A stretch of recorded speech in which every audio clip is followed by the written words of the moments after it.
நாள் சீடர்கள் ஆண்டவராகிய இயேசு கிறிஸ்துவிடம் வந்து, விண்ணரசில் மிக பெரியவர் யார் என்று கேட்டார்கள்.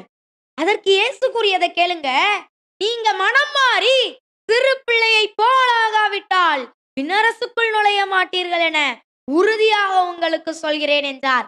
Praise the Lord. Praise the Lord. Hallelujah. Hallelujah. பிரியமானவர்களே, நீங்கள் மனம் மாறி சிறு பிள்ளையைப் போல உங்களை தாழ்த்திக் கொள்ளுங்கள். அப்பொழுது பரலோகம் செல்லலாம். பரிசுத்தம் இல்லாம ஒருவரும் பரலோகம் செல்ல முடியாதுங்கிறத திட்டமும் தெளிவுமாக அறிந்து கொள்ளுங்கள். சிறு பிள்ளைகள் தவறு செய்யும் போது பெற்றோர் அவங்களை கண்டிக்கிறாங்க. குழந்தை அழும்போது அந்த குழந்தைய தூக்கி எடுத்து ஒரு முத்தம் கொடுத்து விட்டால் போதும், அல்லது ஸ்வீட் கொடுத்து விட்டால் போதும். குழந்தை அழுறத உடனே நிறுத்திவிடும். பெற்றோர் அந்த குழந்தையை மீண்டும் கூப்பிடும் பொழுது நடந்த எல்லாவற்றையும் மறந்துவிட்டு, கிடைத்த அடியையும் மறந்துவிட்டு மகிழ்ச்சி